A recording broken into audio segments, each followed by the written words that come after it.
Hello everyone, আসসালামু আলাইকুম। This is নূর হোসেন। আমরা এখন আছি চায়ের রাজ্য সিলেট, আর ঘুরে দেখাবো মালনীছড়া চা বাগান। শুধু তাই নয়, কিভাবে একদিনে কম খরচে সিলেটের 3 থেকে 4টি স্থান ঘুরে দেখবেন তা এই ভিডিওতে দেখানো হবে।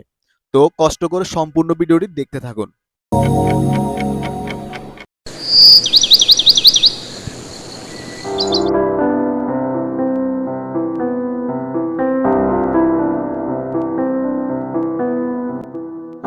সবুজের সাথে সবুজের অপরূপ মিলবন্ধন দেখতে, দুইটি পাতা একটি কুড়ির দেশে এসে যারা খুব অল্প সময়ে খুব সুন্দর কোনো সবুজ গালিচায় হারিয়ে যেতে চান, তাদের জন্য অনন্য হচ্ছে মালনীছড়া চা বাগান।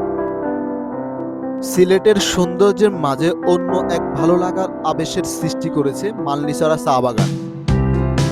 এখানে প্রকৃতির বিচিত্র সব সৌন্দর্য মিশে আছে চা গাছের প্রতিটি পাতায় পাতায়।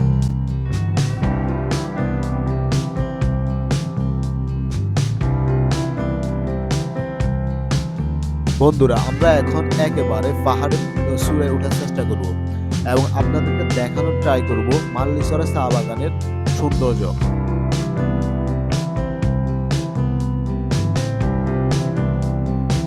আর আপনারা যারা এখানে আসবেন, উপরে ওঠার সময় অবশ্যই সাবধানতা অবলম্বন করবেন, কারণ এখানে রাস্তা একেবারে ভালো নয়। বর্ষার সিজনে আসলে জোকের ভয় থাকে, তাই চেষ্টা করবেন শীতের সিজনে আসতে।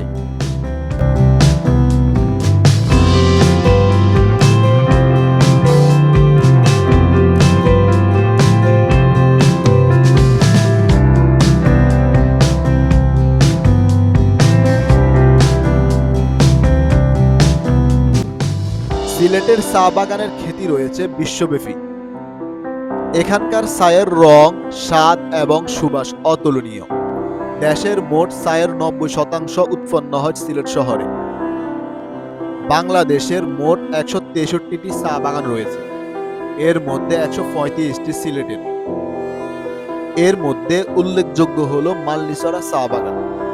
সিলেটের চা বাগানের মাধ্যমে ভারতীয় উপমহাদেশে প্রথম 1854 সালে চা চাষের গোড়াপত্তন শুরু হয়।